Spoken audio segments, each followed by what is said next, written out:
That's where things hit the fan. I felt everything.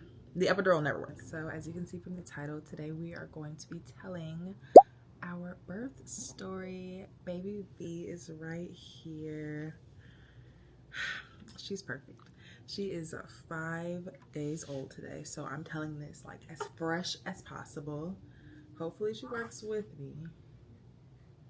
Are you gonna cooperate? No, probably not. We're telling this as fresh as possible while it's still in my brain. I didn't get dressed up. I'm in my pajamas because that's how we're rocking out these days. But yeah, I wanted to share my birth story. I posted at this point, if you haven't seen already, the birth vlog, which I really wanted to film the actual. Okay, well, let's see how this is gonna go. Okay, so I really wanted to record, obviously, like her coming out and all that stuff. And I asked the nurse when I got there if recording was okay. She said yes. And then the shift change happened, and then they wouldn't let us record as she was coming out or anything. And it was a whole lot, but we're going to get into that. So I was 38 weeks on Friday. I don't even know the date. I'm already off to a bad start. 38 weeks on Friday, March 28th. Oh, February 28th. I was 38 weeks on Friday, February 28th, which was the start of my pamper weekend. I had planned, I didn't have a baby shower, so I wanted to get a massage, I wanted to get a pedicure, I wanted to get my eyebrows done, I wanted to get my hair done. I just wanted to pamper myself. I wanted a nice dessert, like a nice meal before the baby was to be here. And my mom had a trip planned the week before I gave birth, when I would have been like 39 weeks, which is when I gave birth to Gio and Milan at 39 weeks exactly.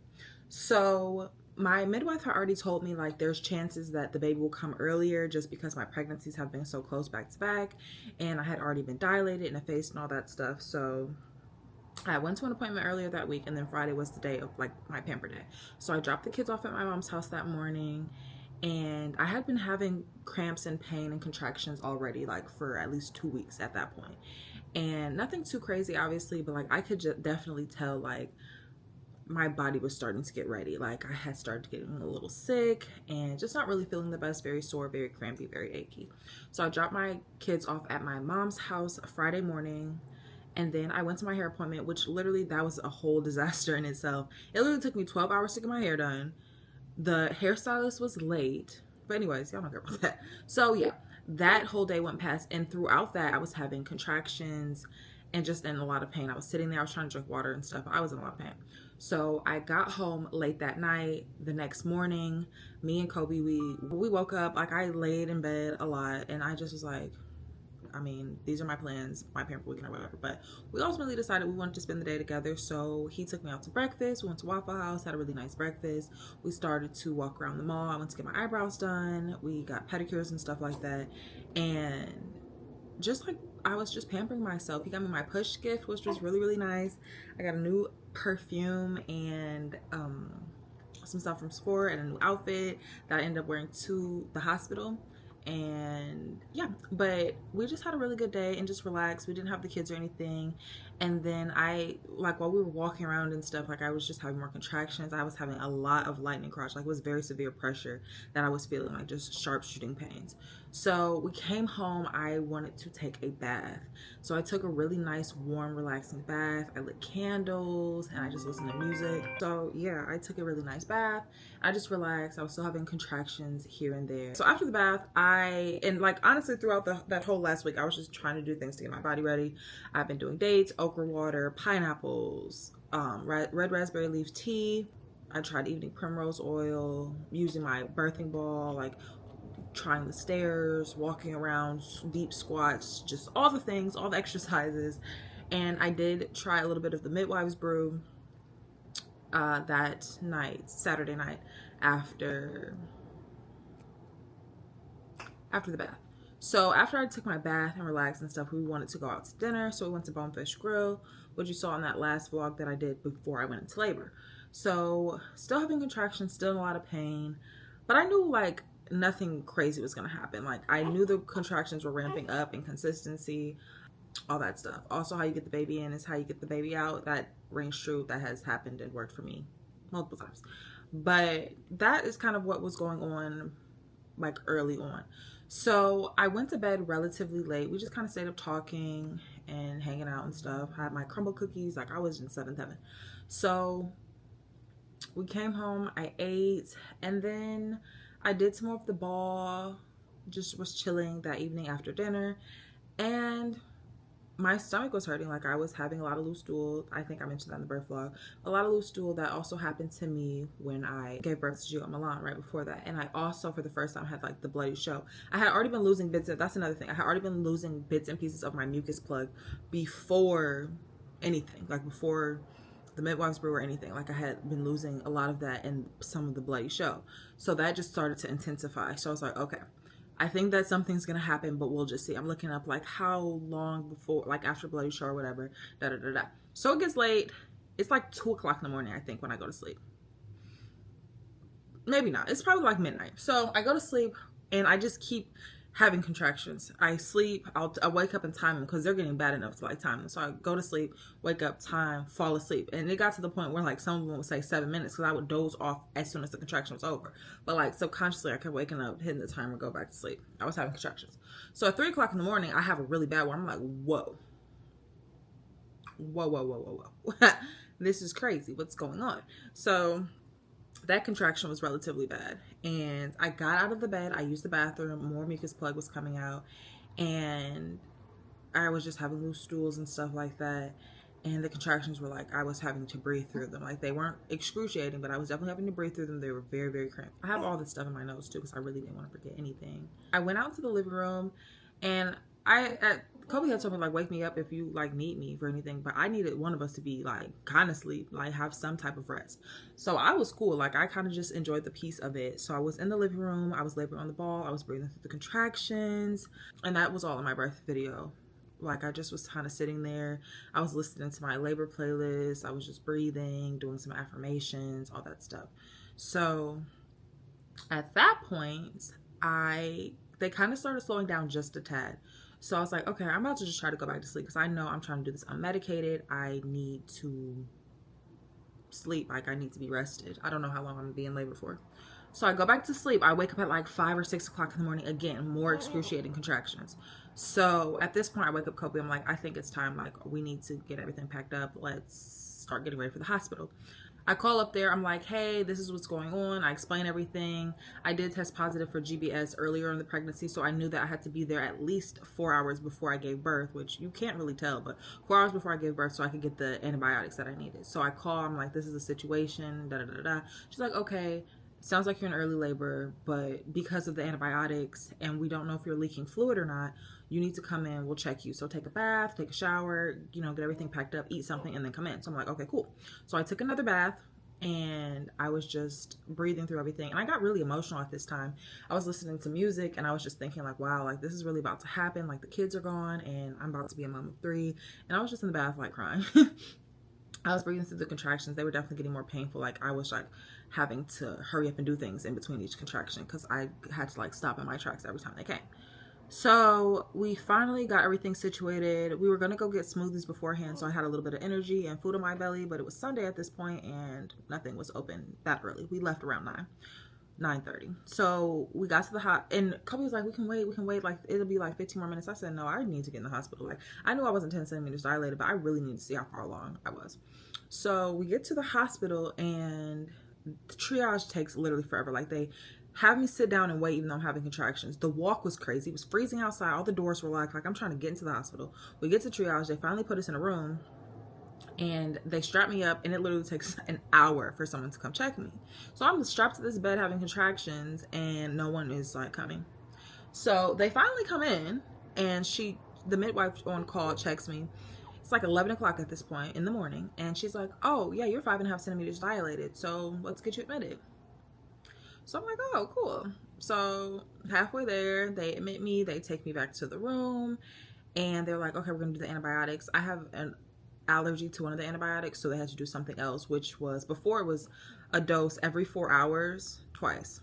So when I got there, wait 4 hours, it's a 30-minute dosage, and then another one 4 hours later. And that was all before I gave birth. This one, it was just one dose, 8 hours. It ran for an hour and a half though. And I was like, I don't really want to be strapped up like I'm trying to labor. I'm trying to labor naturally, so I would prefer not to be strapped up to anything. So like, no problem, like we can do intermittent fetal monitoring, but you have to get this antibiotics first. So I was just chilling, like I was watching TV, I was reading on my phone, I was talking to Kobe, like I was just kind of sitting in the bed. And then once they finally unstrapped me from everything, I was able to get on the birthing ball. I did some squats. I was walking around the hospital room. I was sitting on the toilet backwards, which is also, I forgot to mention, something I was doing at home too, because I read that that helps like bring the baby down into your pelvis, helps them engage more. But yeah, back to the hospital. So I'm just laboring. I'm using the ball. I'm using everything they have. They give me a peanut ball. I'm laying, just doing all the positions I've seen on Pinterest and YouTube, all my research, listening to my affirmations, my podcast, breathing, all that stuff. So hours go by. And I'm like, they're like, we should probably check you because you're like really calm. Like you're really killing this. You're calm. Like what's going on? So they check me. I'm 7 centimeters dilated now, but it's been hours. Like it took hours to get 7 centimeters. Mind you, I had to sit and wait for a while I was getting the antibiotics, but I didn't have Pitocin. I was literally just sitting there laboring naturally. So they're like, you're doing really good. Like, what do you want to do? I told them I was trying to have an unmedicated birth from the jump. I told them I wanted to like delay cord clamping and do skin to skin immediately, and that dad wanted to catch the baby and cut the umbilical cord, of course. So they're like, okay, well, do you want us to break your water or do you want to wait a little bit longer? I said, let's wait a little bit longer, because they were like, once we break your water, it's going to get really intense. So I was still scared a little bit. So it's like, let's just wait a little bit longer. I kept walking, kept using the birthing ball, peanut ball, all that stuff. So eventually I'm like, okay, it's cool. You can break my water. I'm ready to like get this going. I want to just keep dilating. So like, okay, cool, no problem. So this is the bad part of the story. The student, there was a student there. They didn't really even ask like, oh, are you okay with the student being here? There was just a student following my midwife around. This was the shift change. So around 7 o'clock is when I was 7 centimeters and there was a shift change to my midwife who I had been seeing for my pregnancy. So she was there with a student. She was going to let the student break my water. So she kind of just goes in there and she has that stick. It's like a stick with a little hook on the end. And she kind of just keeps going in and out like this, trying to break the water. And it's very painful. It's like she has one hand holding the baby's head to the side and one end going in and out. And that's never happened before. Normally they just put the stick in and pull it out. So I'm like, is everything okay? Like she was tugging and pulling. Like I'm worried she's poking the baby in the head at this point. She's like, oh yeah, it's just the baby's head is blocking the water. So I'm just trying to make sure it's like popped in all the areas. And it's kind of just going to be a slow leak instead of a gush because the baby's head is blocking. So I said, oh, okay. But it was very painful. Like that was very painful. So I'm like, all right. So that happens. And then like the water is leaking slowly. I'm still just doing the same things. But the next time they check, I'm still not having like as consistent contractions as I would have thought or that I had in the past. Hold on, I'm about to feed her. So let me lift this up some. That I would have had in the past. So I'm like, that's weird. So they're like, we're going to have to give you Pitocin. Now, this is the thing. I told Kobe, I said, don't let me get an epidural.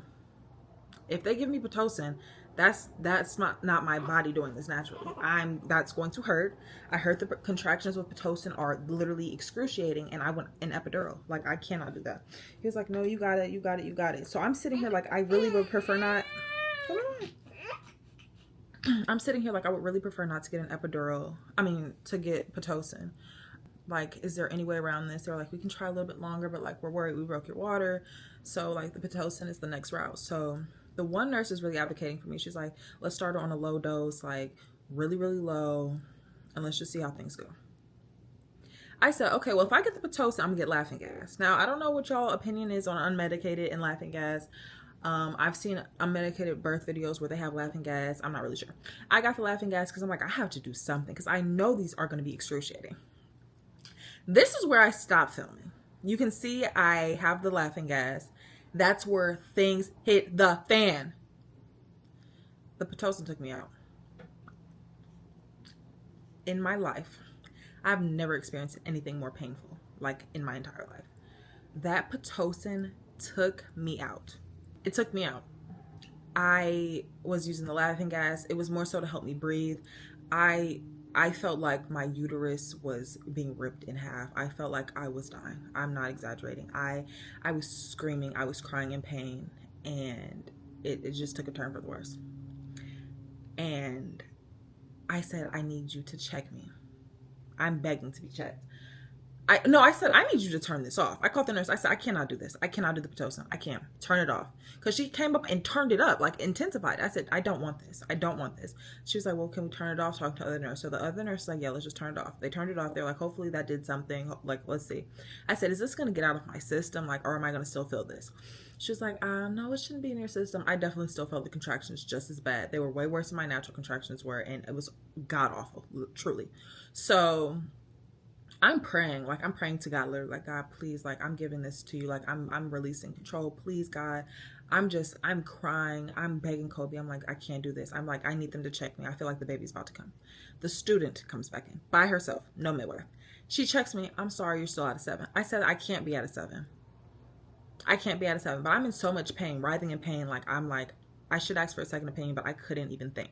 So I'm like, Kobe, I have to get an epidural. If I'm at a 7, I cannot do this for 2 more centimeters. I don't know. And I'm shaking. I have the shakes. I knew I was not a 7 because I was shaking uncontrollably. And before I had Gio on my line, literally right minutes before, I was shaking just the same way. I was shaking. And I'm just like, I can't do this. I'm shaking. I'm in pain. I'm crying. I'm trying to breathe. The nurse is holding my hand. Kobe's holding my hand. I'm just crying. I felt so defeated. And I told him, I said, I don't care about this unmedicated thing anymore. I did my best. I said, I made it to 7 centimeters unmedicated.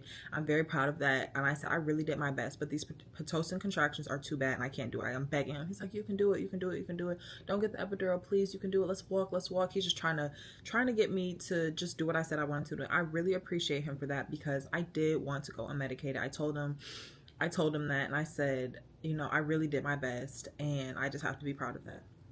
I said, I'm tired. I haven't eaten. Like I was laboring for 24 hours at this point. Like it was 2:50 at this point, maybe like 2:50 a.m. on March 3rd. So I hadn't eaten over 24 hours. The last time I ate was when we went to dinner Saturday night. I hadn't had anything to eat but like Jello, like clear liquids. So I was on like a clear diet or something. So I'm hungry. I'm exhausted. I hadn't been sleeping. I'm like, I have to get the epidural. And so they called them in. Mind you, when I had gotten there, the anesthesiologist had come in anyways and was like, here, I do a consent for the epidural just in case you get too far like along and want one. I don't have to talk that long when you're in pain. I'm like, cool. So I call her. No, I have Kobe call them. I'm like, call the nurse, tell them I want the epidural. So he finally's like, okay. I literally was begging him. So he calls them. He's like, she wants the epidural. They come in, they kick him out.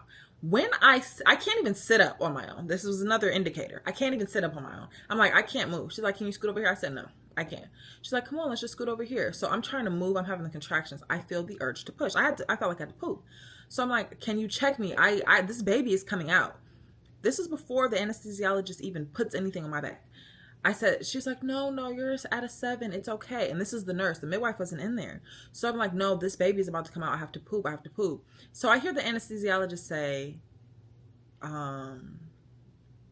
she says something. I don't remember, but I'm like crying. And so they help me move over and she numbs me in the back. And I'm like, or she shoots me with that numbing stuff in the back. I'm like, I have to poop. Like, can you please check me? The baby's about to come out. I'm crying. She's like, and I think that's when the anesthesiologist was like, oh, there's really no point even doing this. And they kind of make a face at each other like, yeah, like she might be like about to, So they, at this point, couldn't check anything until after the procedure. I had to sit still. And so I'm having contraction after contraction. I have to poop. And so I'm like, please check me. The baby's, she's about to come out. Is she about to come out? And they're like, well, okay, we're going to have to check after this. So she puts everything in my back. She does the epidural. And she's like, I said, how long does this take to kick in? She's like, 15 minutes. I said, 15 minutes? I don't have 15 minutes. Like, the baby is right here. I know this baby's about to come out. She's like, I'm sorry, that's just how it works. So at this point, I'm like, I shouldn't have gotten this. I wish that I would have asked for a second opinion to check because I feel like I was already at a 10 before she even put the needle in my back. Y'all. They're like, okay, move over so the medicine can start to work. She's like, we'll turn the medicine on, move over to the end of the bed so the medicine can start to work. I can't move. They literally have to pick me up and move me. I'm screaming. Kobe's like, can I go in there? He goes in. I said, someone check me. I lay down. This is all seconds after this epidural is inserted into my back. No medicine coursing through. She said it takes 15 minutes. These are all within seconds. They check me. She said, oh, the baby's head is right here. Kobe puts gloves on. I lay down. I'm literally in pain. I'm like, I have to push, I have to push, I have to push. I just keep saying over and over and over again. Kobe tries to record. They're like, oh, you can't record in here. I'm still, I have to push, I have to push, I have to push. Like, okay, on your next contraction, give it 3 big pushes. She came out. I push. She comes out. I feel it. Everything. I feel her head. I feel it when it's coming down my pelvis. I feel it when it's coming down. I feel everything. I feel the head. I feel the head coming out. I feel the shoulders coming out. I felt everything. The epidural never worked. It wasn't because it was a fail. It was because it literally never had the time to kick in. I gave birth at 3:06 in the morning. So, unmedicated, I guess not technically. But did I feel any medicine at any point in time? No. And I did labor unmedicated the whole way because I know I was out of 10 before the epidural was ever in my back. But it is what it is. I can't beat myself up about it. I still pushed this baby out and I'm very proud of that. But yeah, I literally pushed that baby out within like 2 minutes of getting that catheter for the epidural inserted into my back. And I pushed her out in one push. And she came out. And she was perfect. She cried. And I literally disassociated for a second because I literally was sitting there crying. Like, what is going on? Like, that was the most painful thing that I've ever experienced in my entire life. But, yeah. That's the birth story. Afterwards, they do all the things. We did skin to skin. She immediately latched. They weighed her. She was 7 pounds and 3 ounces. Then the student, once again, I kept having problems with this midwife student. I just feel her tugging. I still feel this, mind you. Epidural still has not kicked in. When honestly don't know that the epidural ever kicked in. My legs felt numb for like 2 seconds. But I don't think she actually administered the medication because she knew that the baby was coming. So I feel her tugging my placenta out, like literally yanking the umbilical cord. I said, is everything okay? You don't need me to push? They're like, do you feel pressure? I said, no, but you're tugging this placenta out of me. So I ended up delivering that. She showed me what it looks like. But yeah, they weighed the baby. Then they pressed on your stomach, which was also excruciating. I had never felt that before without the epidural. So that hurt so bad. But yeah, I mean, that was that. I had a very long 24-hour labor and a very excruciating birth, but it was all worth it. I would do it all over again to have her. And I love my birth story. I'm disappointed about the epidural, but at the end of the day, I still personally feel like I did it naturally. Like, I mean, it's natural anyways, but I feel like I did it unmedicated. I pushed that baby out and I felt every single thing about it. But yeah, it was such a special experience. I love being able to carry babies. I love, you know, the whole laboring and giving birth and just postpartum and everything about it. It was very special and I'm glad I got to film as much as I did. I wish I could have filmed the actual birth. That's okay. Afterwards, I had my Chipotle and they transferred us to the postpartum room. Yeah, that's birth story of baby number 3. Of course, when I stop filming, I'm gonna remember 1,000,001 things that I didn't say, but that was the important parts of it all. So thank you guys for watching. If you made it this far into the video, I hope you guys enjoyed.